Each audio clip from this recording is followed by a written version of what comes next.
Hey guys, and welcome to Gwent, the Witcher card game. My name is Jaggerous, and for those of you who don't follow Merchant, he's another Gwent content creator. He's been making this deck that focuses around Vabjorn, which is a premium Skellige card. And as someone who actually opened Vabjorn in a pack, he was my first premium legendary card. I wanted to make a Vabjorn deck of my own. Now this deck is definitely different to Merchant's deck. I'll have a link to his video in the description if you want to go check his out. But the gist of this deck is we want to make Vabjorn do some work. So every turn, at the end of the turn, damage by 2, every damaged enemy with 2 or less power. So Vabjorn, he's going to be damaging enemies if we can get them down to 2 strength and killing them, which is quite useful because we've got Axemen who then get buffed every time that they damage is dealt. And in order to get units down to 2 strength, we've got a various number of ways to do it. So we have, for example, Yennefer the Conjurer. Every time at the start of your turn, damage all the highest enemies, which also synergizes with Axemen. We have Coral, which also synergizes with Axemen. We have Murtabrak, damages units 2, 2, and then 1, so that also will synergize with Axemen and allow us to get those units down to 2 strength. We have our 3 Brokvar Archers, damage 3 units by 1, hopefully allow us to get units down in strength to 2 and then get them killed. We have 3 Priestesses of Freya to resurrect things as and how we need them, mostly Axemen, so that we can play them for multiple rounds. Sigurd Driffer as well will allow us to resurrect a unit, including Silver, so that can also be used to resurrect Murtabrak. We have 2 Lacerates and 1 Stammelfoot Tremors. Stammelfoot Tremors damage up to 6 enemies by 2. Lacerate obviously does damage to a row. You could go 2 Tremors and one Lacerate here. It's really kind of personal preference. We have Decoy, which will allow us to replay the Brokvar Archers or the Murtabrak. And then we've got a lot of Weather, because Weather is basically going to be dealing damage every turn, so injuring units and buffing our Axemen, but also getting us in range of the Vabjorn kills, which are what we're going for here. So we've got Drought, White Frost, and Skellige Storm. And Drought because it does the smallest unit, which means it's going to get those small units down to that 2 range more quickly than if we went for something like Ragnarok. And then we also have Uldurik, which will give us options for card advantage. We're running King Bran, so that we have the power play of the 3 Clan and Crate Raiders as well. That's a 19-point play on round 1. And it also thins the deck, which means we're more likely to find the gold cards that we want. This deck is one to play in casual. If you want to play Axemen in ranked, I have a very good Axemen deck on the channel. Go check that out. That is actually the deck I've been using in ranked myself, and I'm currently sitting at 4,320 MMR, top 500 players, I believe. If we check the leaderboard, I'll show you guys my current ranking. Whoops, no, leaderboard, there we go. Yeah, 449, there's my stats if you're interested. Anyway, without further ado, I'm going to jump into a game and showcase this deck in action. And if you like this deck, hit that thumbs up button and make sure you do check out Merchant's video in the description below.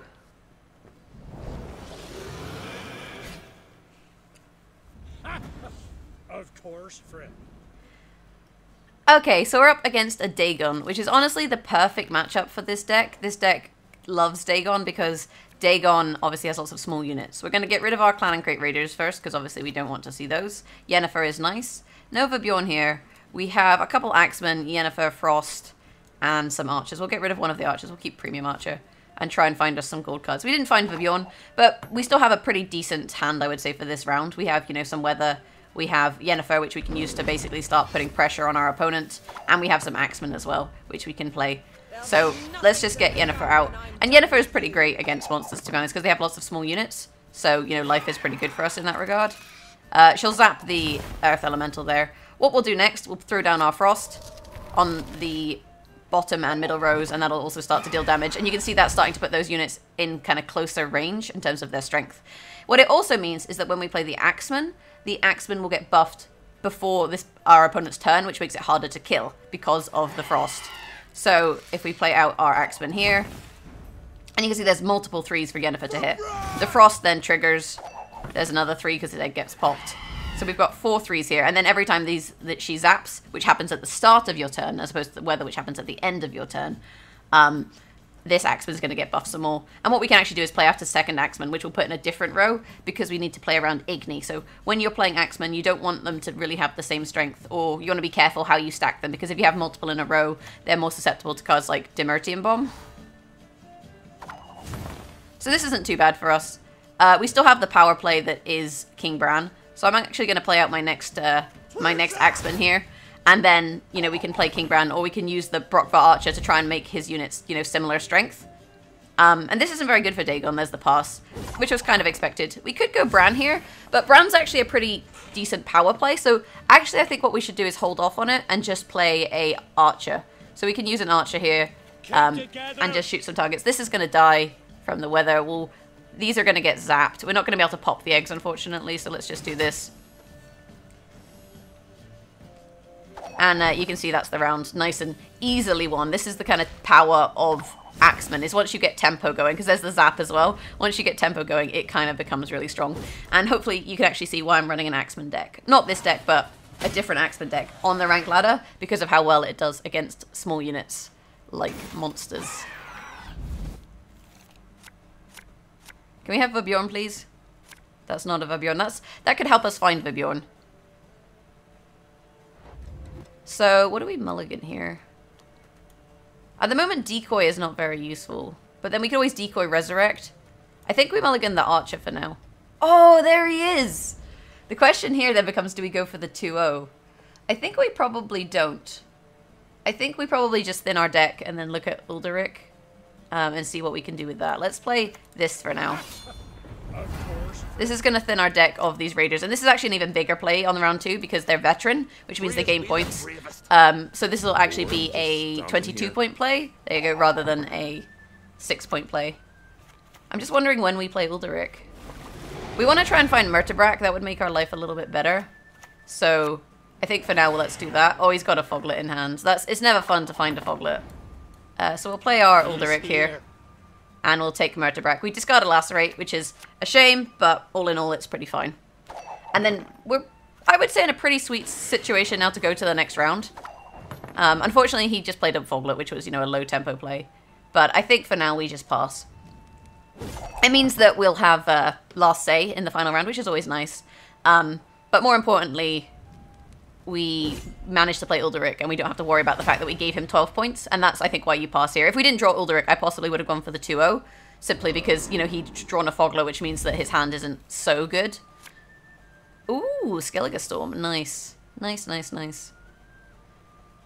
What do we mulligan here? I don't think we mulligan anything. I think this is actually a pretty good hand. I mean, Drought would be nice, but all in all, I think this is, you know, this is more or less a hand that we can definitely win with. So, you know, life is good. Okay, so it's Vabjorn time. Let's go. So out comes Vabjorn in all his glory. Blood for foul blood! And also, by playing like this, he hasn't really benefited from his carryover units. Like, a lot of the time Skellige, monsters in Dagon, they like the eggs to carry over, and he doesn't have that, which is kind of, you know, maybe problematic for him. As things currently stand, though, we maybe start popping his eggs, but potentially we should play our Axeman first. I think we play the Axeman first just to get ourselves set up, but if we do that, we risk the Lightning Potion on these units, so maybe we just go for the Skellige Storm now, which allows us to pop the eggs. And then Vabjorn obviously kills this 2-strength Harpy, I think. Oh, he's damn it. It didn't happen. I guess, oh no, because weather ticks last, so Vabjorn would tick before weather, that's why it didn't happen. So now we can play our Axeman, which is pretty nice. We've got Murtabrak. We can use that to damage units and start to get them killed, which is pretty good. But first we want to, you know, we want to get our... oh, this is problematic, but it gives us points for Coral. We want to get our Axeman out, so let's start resurrecting some Axemen. He's not going to be playing units on the back row, but if he stacks the front row, that's still good for us. The one thing to be aware of with Coral is that she doesn't trigger if the unit has armor, but fortunately for ourselves, we can actually use something like a Brockvar Archer to... we can use something like a Brockvar Archer here to trigger those shields. Okay, so let's go for the Murtabrak here. We'll shoot you. I maybe should have resurrected another Axeman first just to get the buffs from the things. We'll shoot you. And I can't get... oh, I can get him down to 1, which will get him killed by the Vabjorn, so let's do that. So then you see him get killed there, which is nice. We were trying to stop this situation, so Drought would have been really good here. Lacerate, not too much of an issue here. Murtabrak died, but we can resurrect it. The question is, do we want an extra Murtabrack? I think we do want an extra Murtabrack here. Oh shit, I accidentally clicked on a Climb Rock for Archer. It would help if I didn't do that. Murtabrack does slightly more damage. We want to pop these guys' shields, because if we pop their shields, then it puts them in a bit of an awkward spot in terms of Coral. And what we also want to do is we can then decoy the Clanbrock for Archer, and by decoying the Clanbrock for Archer, we'll deal more damage. Crones is a big play. Crones is a big play for sure. So if we shoot him, he'll get killed by Vabjorn. I'm just working out what we shoot here, because obviously we've got Coral, so potentially I think we shoot the back row. We shoot this one to kill it with Vabjorn. And then we probably shoot these ones, because this row has more points for us with Coral, and because Coral halves their damages units and halves their strength, that will actually also buff our Axeman, which is quite nice. You crossed the wrong sorceress. So he's gonna go Unicorn. Unfortunately, we didn't really get much value out of Vabjorn because of the potion. Let me work it out. So which row is better? This is 6 and 4 is 10, 11, 12, 13, 14, 15, 16. 16 points from Coral, plus 5 is 21, and then 4 for both of these is 20. I think we win with that. Whereas this is 3 and 5. 5, 6, 7, 8, 9, 10, 11, 12. This is definitely more points. Okay, so let's play our Coral. We'll hit the front row. They all get halved. This guy actually gets killed, I think, by Vabjorn as well, which is an extra hit. So there's, you know, the point advantage. Oh no, he's not damaged. I stand corrected. Because his base strength is 2, he's not damaged, and Vabjorn only hits damaged units. As it is, though, it's enough to win us the round. Even though we didn't quite get the round that we wanted in terms of the Vabjorn damage. And this is the thing, he's very hit and miss. Which is why I wouldn't recommend him in a ranked deck. But he's also kind of fun when you do hit. Anyway, guys, I'm going to jump into another game, and I'll showcase this deck in action once more for you. Any last words? Sit at my table and let's drink.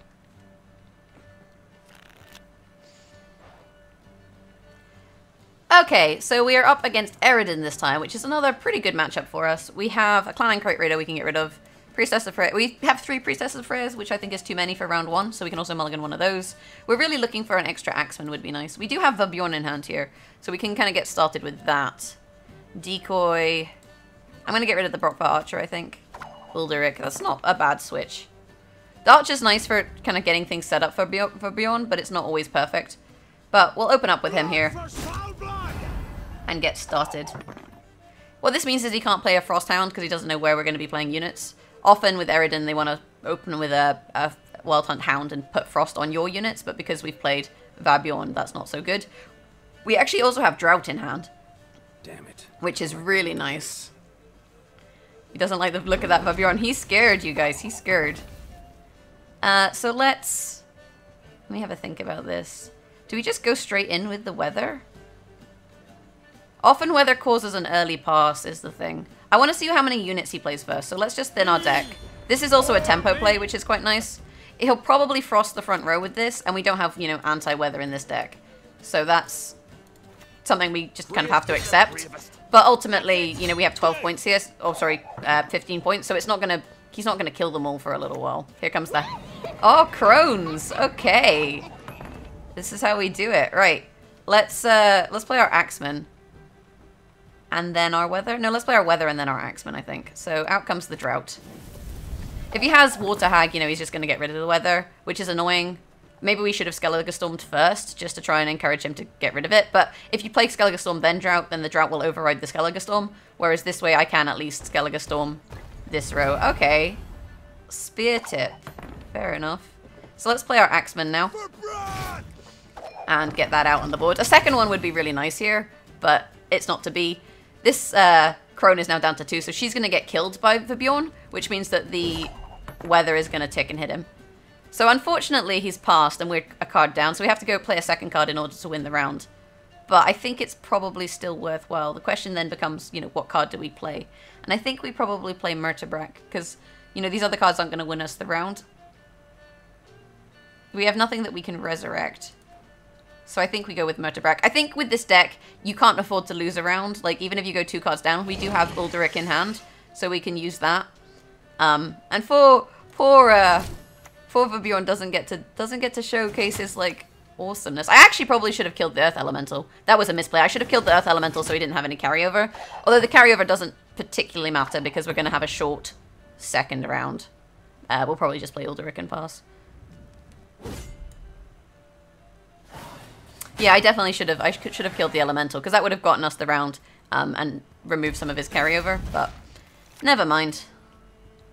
Priestess of Freya, Tremors. So we do not need this much resurrect. We only have, you know, one axeman to resurrect. We need to find axeman, so we're going to get rid of her.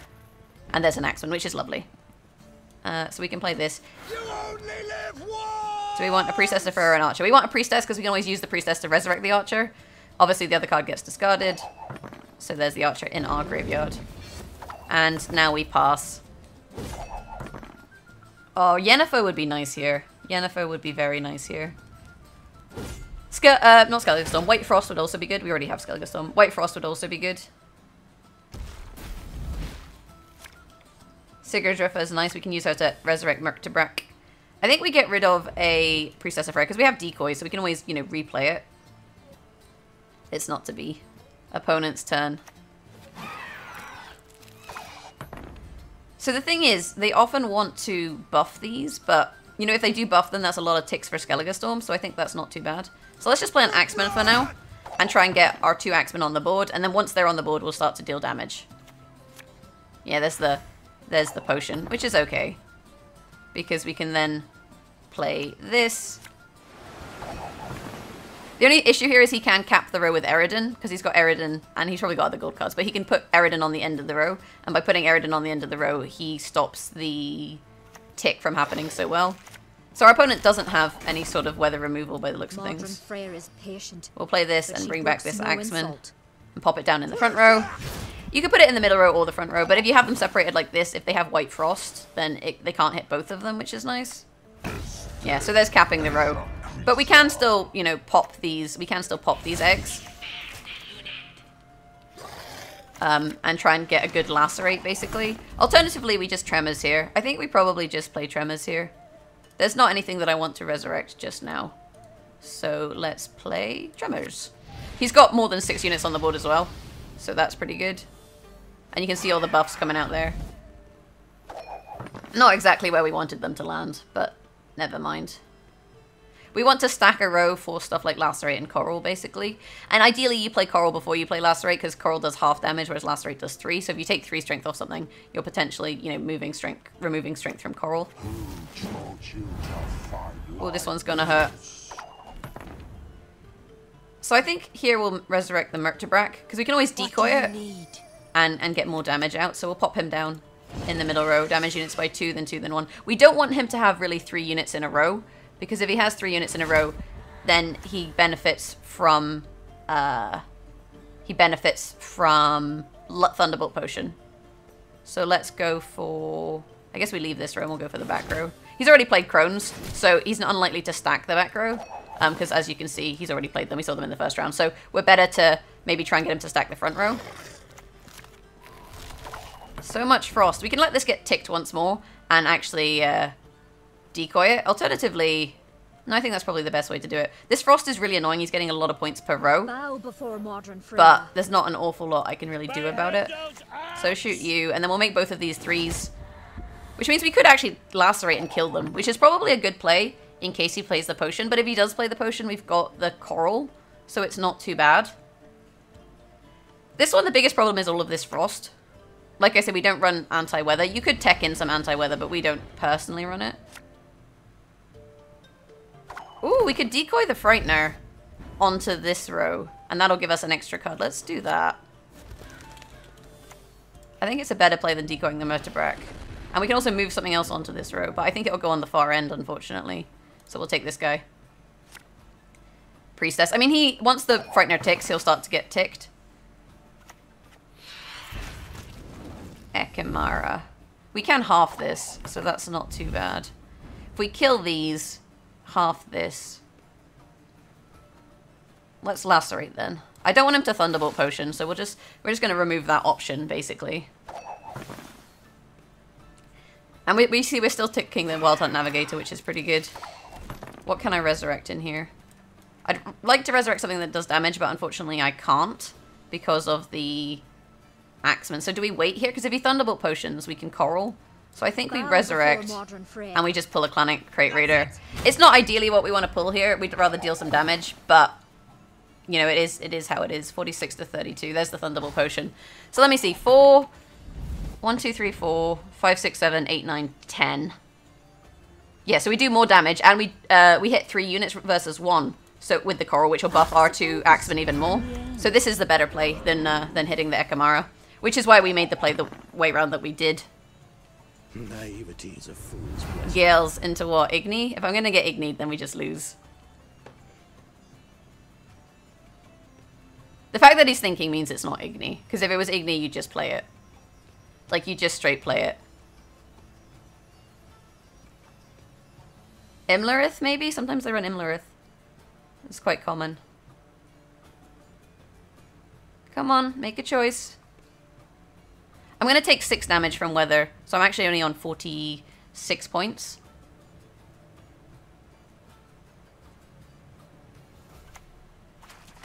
Water Hag. Lacerate? That's 9. I think I win?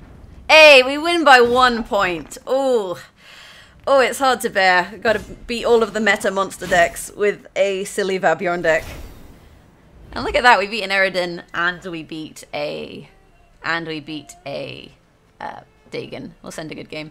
So yeah, if you want to kind of change the deck up, maybe putting in some weather removal would be nice. But typically, you know, the deck does well even if your opponent plays weather. So it's not too much of a problem because you're normally gaining points and weathering them, and at the same time as them weathering you, so it kind of balances out. So yeah, that's the Vabjorn deck. Like I said, I'll have a link to Merchant's version in the description. But if you fancy playing something a bit silly that focuses on a card that, you know, no one likes, which is basically Vabjorn, or no one really plays, this is maybe the way to do it. And if you want to go more competitive, then check out my Weather Axeman deck, which is, I think, very successful on the ladder. Beyond that, thanks for watching. If you like this video, hit that thumbs up button. Yeah, that's more or less it. If you want to catch me live streaming Gwent, you can find me at twitch.tv/Jaggerous. I'm on Twitter at Jaggerous. And if you've enjoyed the content, maybe subscribe. Have a fantastic day, and I'll catch you next time. Bye!